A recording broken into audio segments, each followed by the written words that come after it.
दबा दो। इसको दफनाने की जरूरत नहीं है, एजाज की जरूरत नहीं, प्रोटोकॉल की जरूरत नहीं। आज ये मस्जिद में या जनाजगाह में कौन सी चीज पढ़वाने आया? नमाज जनाजा। सारी जिंदगी जिनके आकर के कभी मिला नहीं, सलाम लिया नहीं, अलैक सलैक हुई नहीं, आज ये उन्हीं से आया है और मौलवी साहब से कह रहा है कि जनाजा पढ़ा दीजिए। गैरतमंद उलमा को मैंने देखा है। आइए हासिलपुर चलिए, उसके माँ बाद पिछले इलाकों में चलिए, साथ पट्टी पे जो चिश्तियां की तरफ चलती है साथ वाले गांव में चलिए। मौलवी साहब का ऐलान था कि जिसने नमाज जिंदगी में नहीं पढ़नी मैंने उसका जनाजा नहीं पढ़ाना। जो आम दिनों में, खुशियों में, फजर में, जोहर में, मगरब में, इशा में, जुमे में, ईद में मुझे नजर नहीं आता, मैं उसको जनाजे में कैसे बर्दाश्त करूं? रब का करना ऐसा हुआ, पहली फौतगी हुई तो नंबरदार साहब का बेटा फौत हुआ। मौलवी साहब का यही फैसला था। ये फैसला मोड़ खुंडा में भी एक मौलवी साहब ने लिया जी, फिरोज वटुआ वाला भी, और भी कई जगह हैं कि जनाजा नहीं पढ़ाना।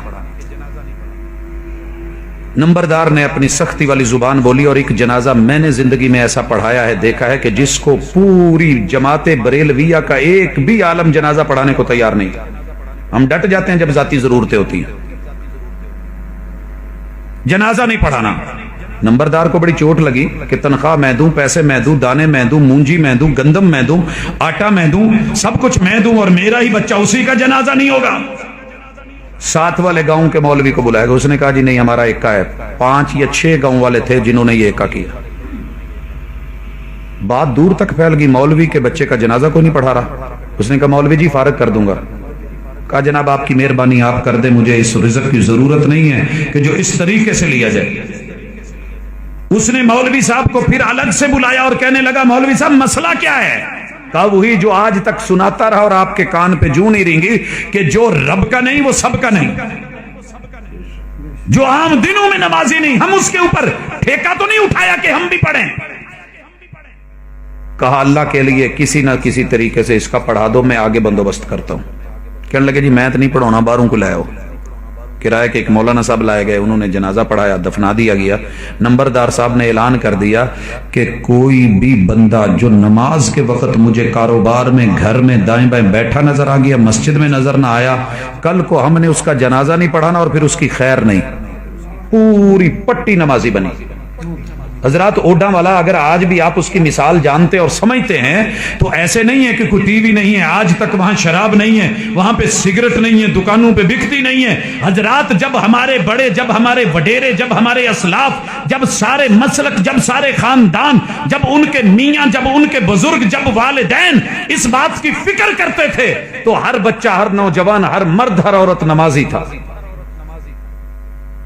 जब से हमने ढीले दिए ना, चलो कोई गल नहीं, बच्चे ने बड़े होके पढ़ लेंगे, अच्छा कोई बात नहीं, हो जाएगा, ठीक है, फिर क्या हुआ हजरात? फिर उस वक्त से ये ढीले मिली हैं और ये मसाइल बने हैं।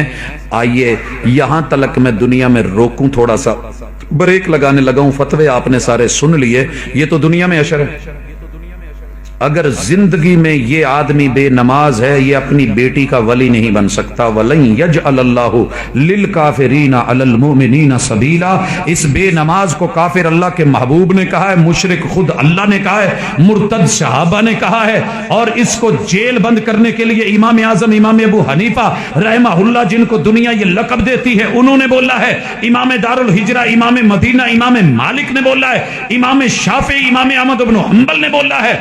पीर अब्दुल कादिर जिलानी रहमहुल्लाह ने बोला है। हजरात इतने बड़े बड़े आइम्मा और उनके फैसले जुर्रतमंदाना फैसले, क्योंकि वो किसी से दाने नहीं लेते थे, वो किसी के मोहताज नहीं थे।